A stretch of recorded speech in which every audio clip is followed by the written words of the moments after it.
A vida econômica da sociedade, ela compreende, assim, em primeiro lugar, a produção de materiais, tanto de bens destinados a satisfazer as necessidades vitais. Que necessidades? Então, seria alimentar-se, vestir-se, morar e vários outros.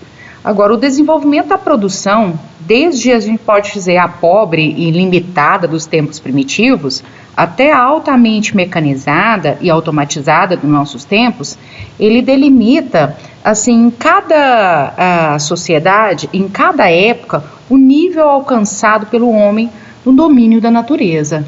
Então, quando um homem ele desenvolve um sistema econômico, ele vai dedicar a encontrar a solução mais adequada para aquela época, né? Busca identificar as necessidades e desenvolver com segurança a melhor solução. E fez com que o homem evoluísse também através dos tempos. Então, se a gente for pensar hoje, o que seria hoje? Seria produzir mais, alimentar o mundo, maior produtividade, com maior sustentabilidade, né, sem agredir o meio ambiente, preocupando com a saúde e qualidade de vida também do trabalhador e dos consumidores também. Então, o que é que neste momento, né, o que se precisa evoluir? O nome, esse feudalismo, o nome é derivado de feudos ou vilas. Então, são as unidades de habitação e produção que eram características daquele período. E o feudalismo ele foi um conjunto de práticas que foi envolvendo questões tanto de ordem econômica, social e política, entre os séculos 5 e 10. Então, a Europa Ocidental ela sofreu uma série de transformações que possibilitou o surgimento dessas novas maneiras de se pensar, agir e de se relacionar também. De modo geral, a configuração do mundo feudal vinculou-se a duas experiências históricas concomitantes, que foi a crise do Império Romano e as invasões bárbaras, né? E, então, de modo geral, então, esse feudalismo ele tem suas origens então, na decadência do Império Romano e predominou na Europa durante toda a Idade Média. E quando nós falamos de característica, nós estamos falando de poder descentralizado, economia baseada na agricultura de subsistência, trabalho servil e economia amonetária e sem comércio, né, onde predomina a troca, o escambo. Então, o que é esse escambo? Lembrando, né, escambo é uma permuta, é uma troca direta ou simplesmente troca, né? Troca é a transação ou contrato em que cada uma das partes entrega um bem ou presta um serviço para receber da outra parte um bem ou serviço em forma de crédito, sem que um dos bens seja moeda. Essa é a principal característica do escambo. O papel da igreja, qual que era, né? Então, ao mesmo tempo em que a economia e as relações sociopolíticas transformavam-se nesse período, nós não podemos esquecer da importância do papel da igreja nesse contexto, né? Então, o clero ele entrou em acordo com os reis e a nobreza com o intuito de expandir o ideário cristão, né? E muitas vezes um rei ou um senhor feudal doava terras para a igreja em sinal de sua devoção religiosa. Então, dessa forma, a igreja também se tornou um grande senhor feudal também, porque ela era detentora de terras. Então, o clero tinha como função oficial era rezar, mas na prática exercia um grande poder político sobre uma sociedade bastante religiosa, onde o conceito de separação entre a religião e a política era desconhecida.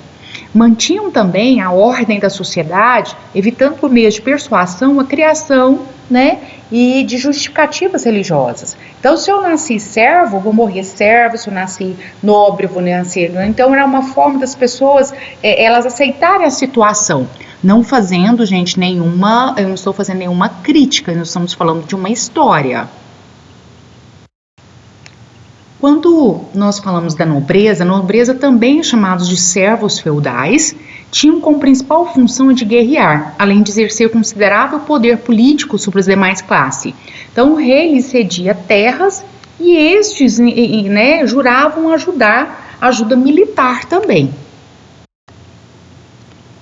Quanto aos servos da gleba, né, os servos da gleba constituíam a maior parte dessa população, né, camponesa, estavam presos à terra e sofriam intensa exploração. eram obrigados a prestarem serviços à nobreza e a pagar-lhes diversos tributos em troca de permissão de uso da terra e de proteção militar. Esses servos de gleba, como se fosse hoje o proletariado, né, os assalariados.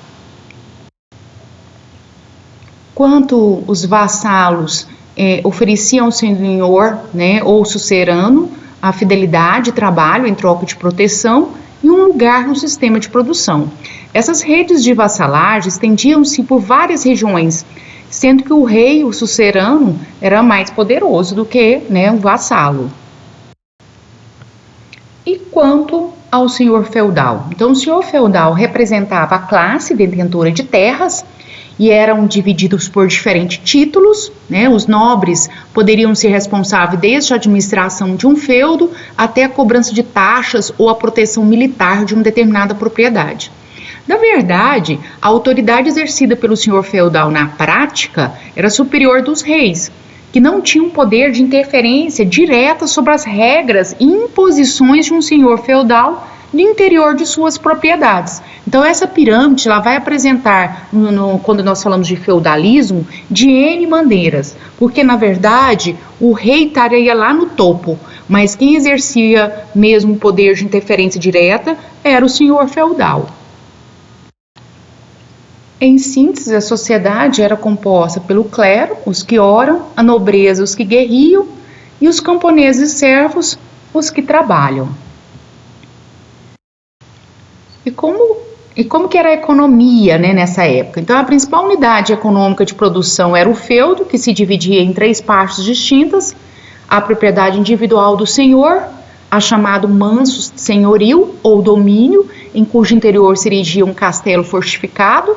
Nós tínhamos um manso servil, que correspondia à porção de terras arrendadas aos camponeses, era dividida em lotes, denominado tenências, e ainda o manso comunal, constituído de terras coletivas, que tinham os pastos e os bosques, usados tanto pelo senhor quanto pelos servos. Lembrando que naquela época os bosques, em alguns filmes épicos, né, medievais, ele demonstra assim que nesses locais ficavam algumas pessoas do qual não aceitavam muito aquele modo de vida naquele momento, que era a questão de grande exploração.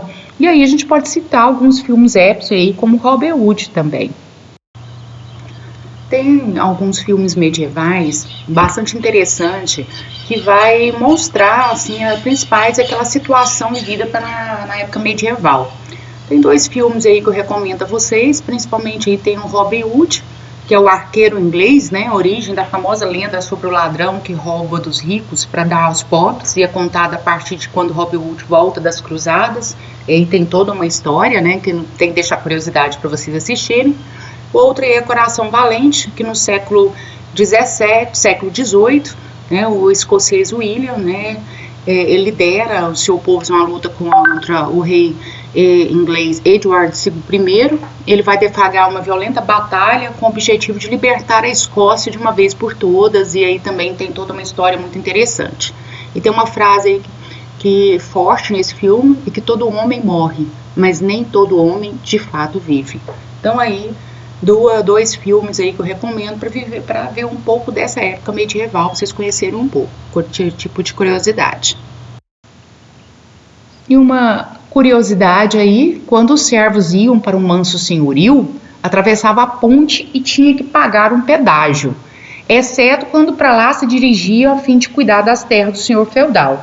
Então, todas as vezes que ele passava uma ponte, ele tinha que pagar, mas se ele fosse lá, por exemplo, usar para fazer pão, usar o forno, se ele fosse para ele pagava uma taxa, mas se ele fosse para dar parte da sua produção, do seu pão que ele fazia para o senhor feudal, não, aí ele não pagava essa faixa. Gente, era uma grande exploração mesmo nesse momento.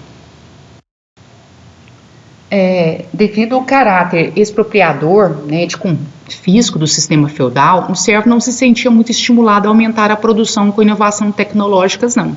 Uma vez que tudo que ele produzia de excedente era tomado pelo senhor, né, feudal. Então, por isso, o desenvolvimento técnico ele foi muito pequeno, limitado a aumentos de produtividade apenas, né, e a principal técnica adaptada foi a rotação trienal de culturas, que evitava o esgotamento do solo, mantendo a fertilidade da terra e que até hoje é utilizado. Mas para eles, para que ter inovação? Para que produzir tanto? Se eu fosse produzir, eu teria que dividir com o senhor feudal. Então eles não tinham muita motivação, não. E uma curiosidade é a questão aí também dessa rotação trienal de culturas, né, que até os dias de hoje consiste em dividir em campo de cultivo em 3 partes, utilizando para diferentes culturas de forma rotativa, para melhor aproveitamento do solo, consequente maior produção. Então surgiu aí esse pósio, que é o descanso que se dá a uma terra cultivada, interrompendo-se a cultura por 1 ou mais anos. Então surgiu essa rotação trienal na época medieval. A exploração era tanta, né, que em cada feudo, uma parte das terras aráveis ficava do posto do senhor feudal. E o trabalho deveria dedicar-se durante 2 ou 3 dias por semana para cuidar dessas terras. Então, na verdade, vamos imaginar, por exemplo, 7 dias na semana. Então, o que ele tinha que fazer? Ele tinha que trabalhar 2 a 3 dias, ele ia trabalhar no senhor feudal, trabalhar para ele de graça. E os outros dias que ele ficava na sua terra, né, o que o servo tinha que fazer? Tinha que ainda pagar tributos do que ele iria ainda produzir. Então, olha como que era a desmotivação de melhorar a produtividade. Então, era mais para subsistência mesmo. Alguns tributos impostos da época, nós tínhamos corveia, que é o trabalho compulsório nas terras do senhor, né, que era o manso senhorio, em alguns dias da semana. Tinha a talha, que é parte da produção do servo, deveria ser entregue ao nobre, geralmente 1/3 da produção. A banalidade, que era o tributo cobrado pelo uso dos instrumentos ou bens do feudo, como o moinho, o forno, o celeiro, as pontes. Tinha ainda a captação, que é o imposto pago por cada membro da família por cabeça, ou seja, cada pessoa, se eu tinha 5 filhos, eu teria que pagar em cima disso, né? Então, por cada membro da família. Tostão de Pedro ou dízimo, que é 10% da produção do servo, era paga à igreja, utilizado para manutenção da capela local. Então, essa questão desse 10% da produção, do dízimo, já surgiu lá na época medieval. Tem ainda o censo, que é tributo que os vilões, né, pessoas livres da vila deveriam pagar em dinheiro para a nobreza. Tinha ainda a taxa da justiça, que os servos e os vilões deveriam pagar para serem julgados no tribunal do nobre. Então, se tivesse entre os servos alguma questão de briga, algum desentendimento, para ser julgada tinha que também pagar uma taxa. Tinha a mão morta, que era o pagamento de uma taxa por permanecer no feudo da família servil, em caso de falecimento do pai ou da família. Ou seja, então, se o pai, seria então o patriarca da família, falecesse e a família quisesse continuar naquele local, ele deveria pagar uma taxa também. E a albergagem era o seguinte: se o senhor feudal tivessem passando ali pelaquela região e quisesse pernoitar, né, quisesse dormir ali, o que o servo tinha que fazer? Ele tinha que dormir no celeiro ou ao relento, para que o senhor feudal pudesse, sim, descansar em sua casa. E aí nós vamos falar um pouco da queda do feudalismo também. Então, entretanto, a partir do ano de 1000 até cerca de 1150, o feudalismo entra em transformação. Então, a exploração camponesa torna-se intensa, concentrada em certas regiões superpovoadas, deixando áreas extensas de espaços vazios, né? Surgem novas técnicas de cultivo, novas formas de utilização dos animais e das carroças, o que permitiu à produção agrícola garantir um aumento significativo, né? Surgindo assim a necessidade de comercialização dos produtos excedentes. Com o aprimoramento também das técnicas de produção agrícola e o crescimento populacional, proporcionaram também melhores condições para um reavivamento das atividades comerciais. E aí esse renascimento do comércio e, consequentemente, o aumento da circulação monetária reabilita a importância social das cidades. Então, com as cruzadas, esboça-se uma abertura para o mundo, quebrando-se o isolamento daquele feudo, né, e propiciando aí o surgimento do comércio.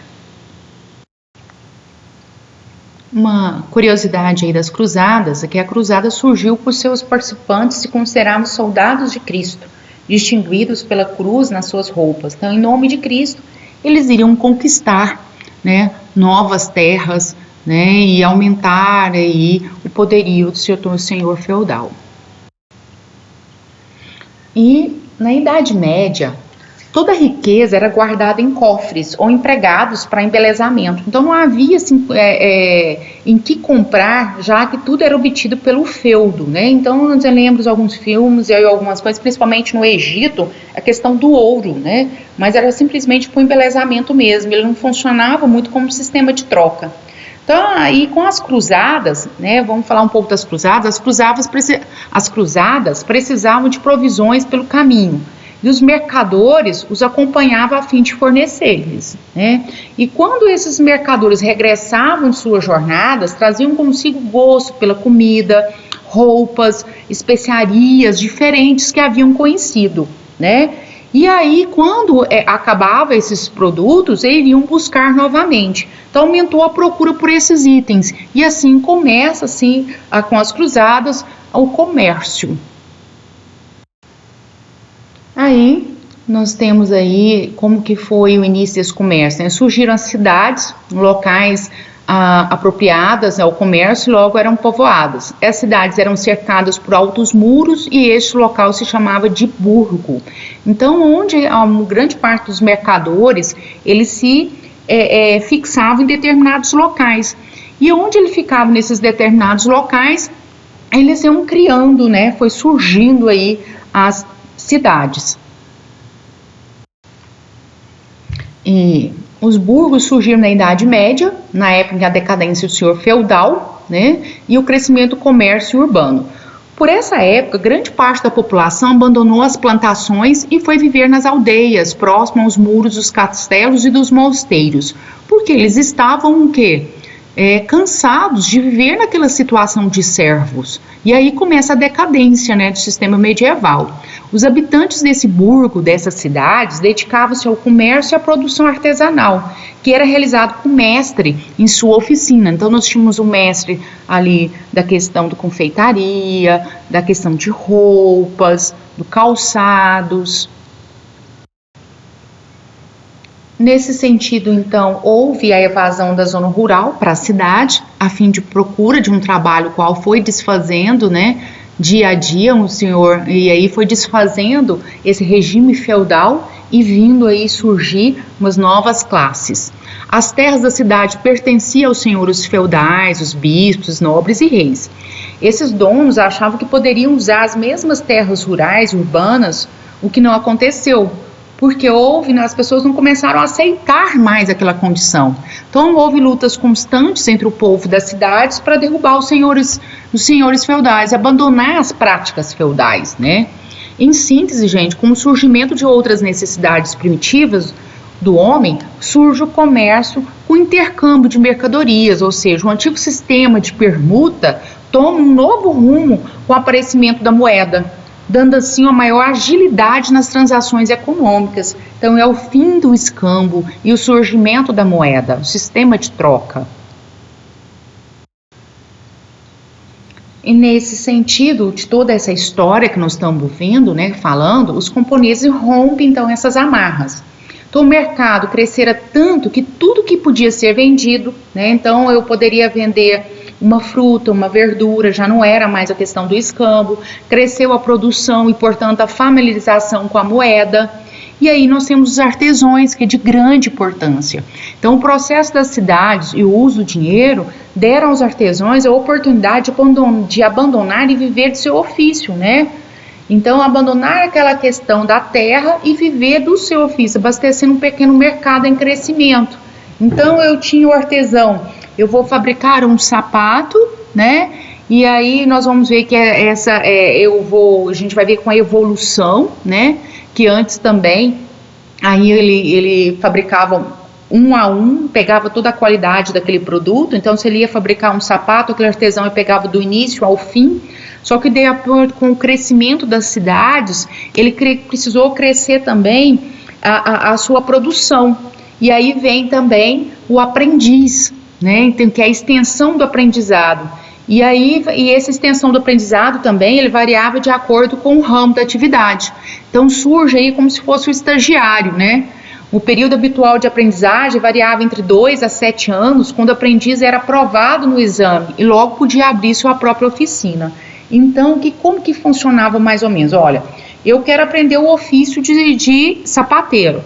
Então, eu vou ficar certo tempo trabalhando com esse artesão para me aprender, né? Só para minha subsistência também, não vou receber por isso. Determinado tempo, eu poderia abrir, né, a minha própria oficina, mas nessa oficina eu teria que ser em outro local para não ter concorrência naquele burgo. E aí nós vamos surgindo as corporações, né? Agora o trabalhador, via possibilidade maior, poderia vender o que produziu e poderia abrir sua própria indústria e vender aos fregueses, né, que comprassem. Esses trabalhadores começaram a se unir por corporações de classes, como padeiros, artesãos, etc., né? Porém, essas corporações eram diferentes. Todos os que exerciam a mesma função pertenciam às mesmas corporações, do aprendiz ao mestre, né? Essas corporações passaram a influenciar também, gente, nos preços dos produtos, passaram a aumentar os preços em busca de lucros cada vez maiores, né? Então, eles começaram a unir, o que hoje, por exemplo, nós temos os cartéis, né? Que é o preço, por exemplo, do combustível e outros. Não, vamos vender todo mundo o mesmo preço, porque nós queremos ganhar mais, né, com lucro cada vez maior. Então, vem desde essa época, né? Uma causa do colapso das corporações está no fato delas terem se tornado muito eliticistas também naquele momento. Eles tiveram que reestruturar essas corporações.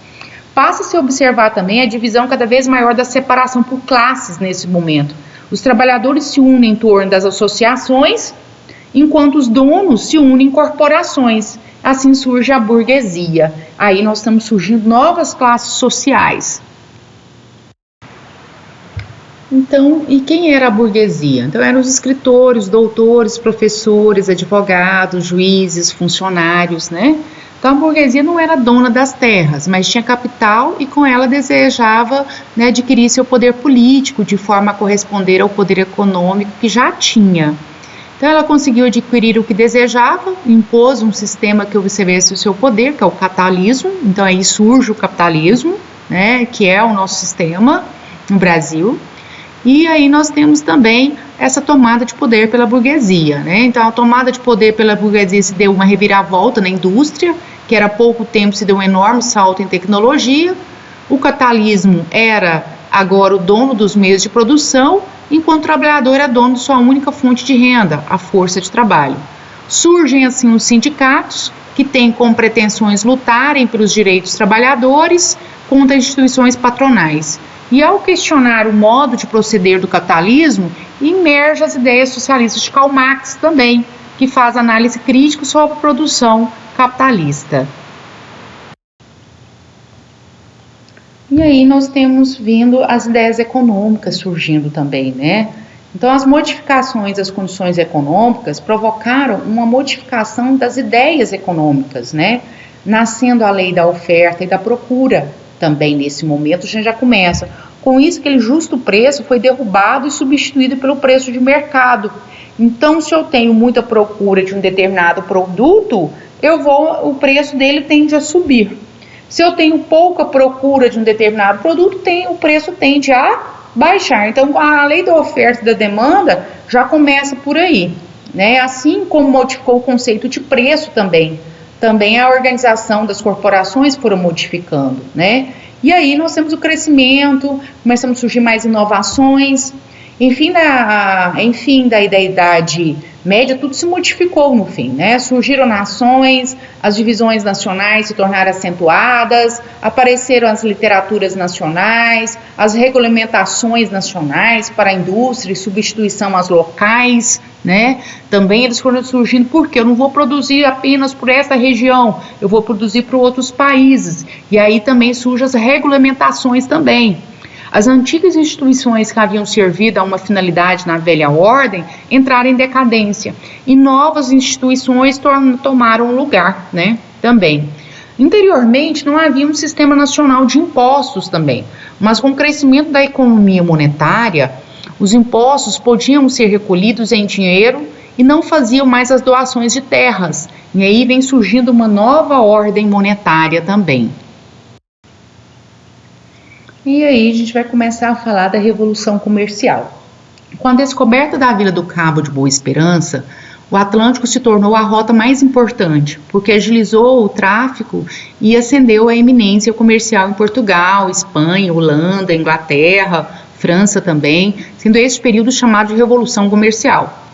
Primitivamente, gente, conhecido como Cabo das Tormentas, né, localizava-se no sul da cidade do Cabo e a oeste da Baía Falsa, da província do Cabo Ocidental e na África do Sul. Era o principal local de trânsito que tinha lá dos navios nessa época. As descobertas iniciaram-se um período de expansão dos mercados, né? Surgiram novas regiões com quem comercializar, novos mercados para os produtos, anunciando um período de intensa atividade comercial e descobertas de outros continentes também. Vamos aí, né? De outros continentes também sendo descobertos. E com esse elevado índice de lucro no desenvolvimento do comércio, foi chamada a época áurea do comércio, né? A época que saiu da produção artesanal e foi para a produção fabril. Então, aí nesse momento, faz-se fortunas com capital acumulado, edificando o alicerce para a grande expansão industrial do século VII ao do século XII ao século XVIII, né? E aí nós vamos falar de um filme muito interessante aí, que é Charles Chaplin, né? Que é um operário empregado de uma grande fábrica. Esse operário, ele desempenha o trabalho repetitivo de apertar parafusos, mas ele vem muito aí uma crítica àquele sistema também que veio do sistema fabril, que era um pouco de exploração. Como nós falamos dos filmes épicos, para você entender também, para vocês entenderem como que era esse momento, esse filme Tempos Modernos, gente, mostra a vida de operários com a Revolução Industrial, em que houve a passagem da produção artesanal para a produção em série. Os operários se submetiam a uma forma de produção em que não era mais de acordo com as suas condições físicas e psicológicas, mas sim com uma forma de produção que visava um maior lucro, independente das condições de seus trabalhos, né? Então foi um momento de grande exploração também. Então era muitas das vezes ambientes muito úmidos, escuros, não tinham condições, né, de trabalho, a carga horária de trabalho era abusiva, né? E Chaplin vivia esse personagem de Carlitos, né, nesse filme, que era o trabalhador, ele era um trabalhador em uma grande indústria, ele fazia seu trabalho sempre a mesma coisa, diferenciando os dias de hoje, né, em que o mercado de trabalho quer profissionais mais polivalentes, mesmo realizando sempre a mesma atividade. O mercado exige hoje que esse profissional conheça o produto final e outras atividades, né, dentro da indústria, mas naquela época ele era trabalhos altamente repetitivos. Não só Carlitos, né, como muitos outros operários, viviam a exploração dentro das fábricas, devido à busca de lucros pelos proprietários, fazendo com que eles fizessem suas atividades muito rápidas também, para obter um produto final em menos tempo, fazendo seu trabalho de acordo com a máquina.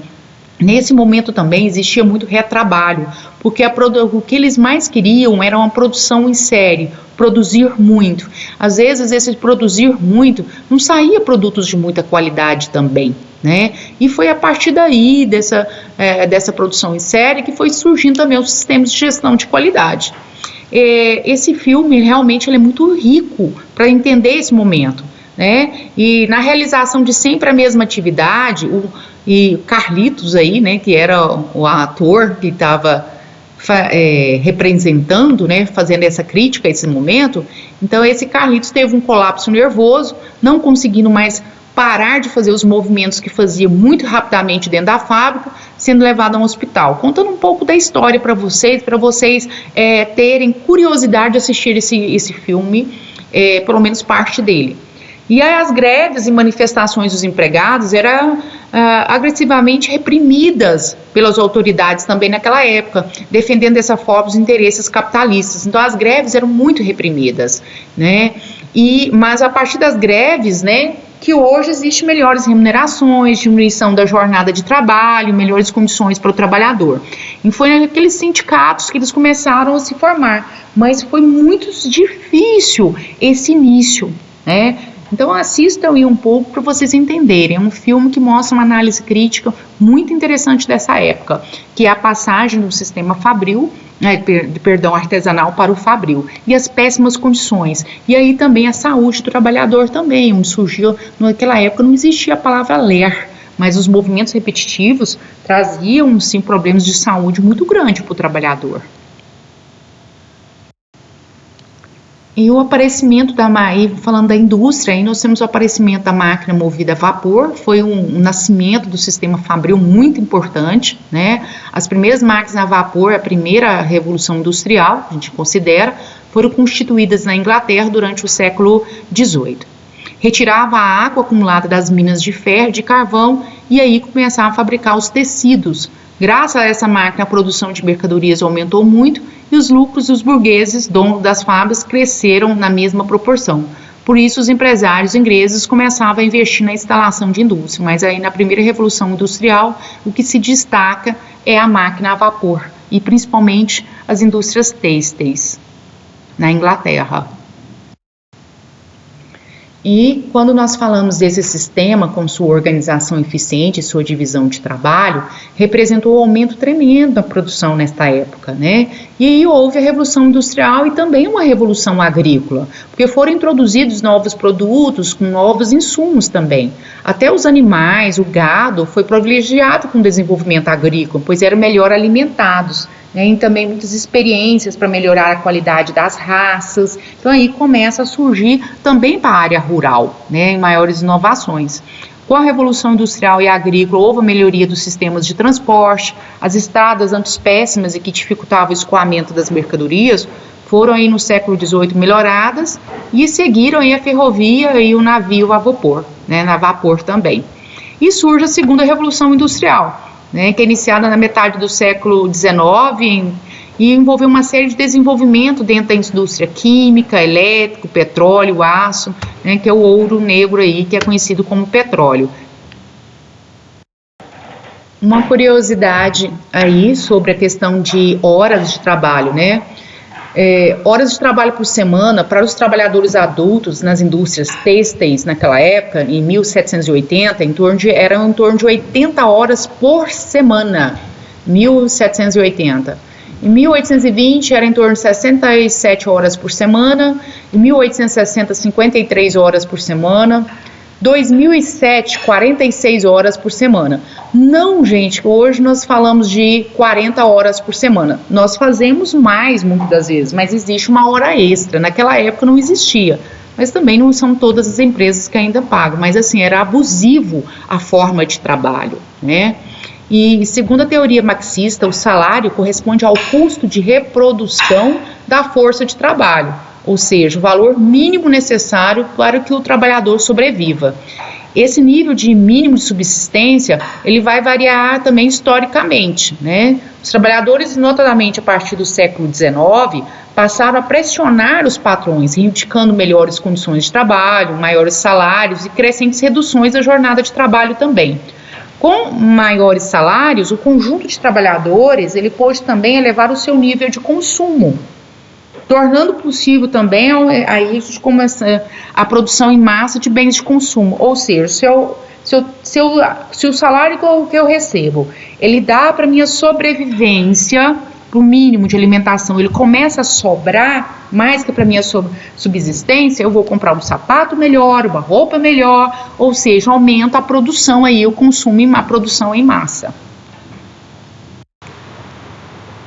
E concluindo, a história ela vai explicar a evolução da teoria econômica, né? Então, quando um homem desenvolve um sistema econômico, ele se dedica a encontrar a solução mais adequada para essa época.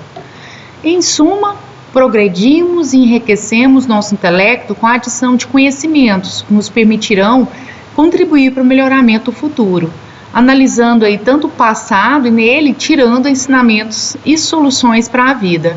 Então, como que seria essa evolução desse momento? Qual é a necessidade hoje dos nossos consumidores, do planeta? Nesse exercício, né, nesse primeiro slide, ele fala quando o homem desenvolve um sistema econômico, ele se dedica a encontrar a solução mais adequada para a época. Então, qual é o desafio do momento das soluções que o agronegócio está procurando necessita?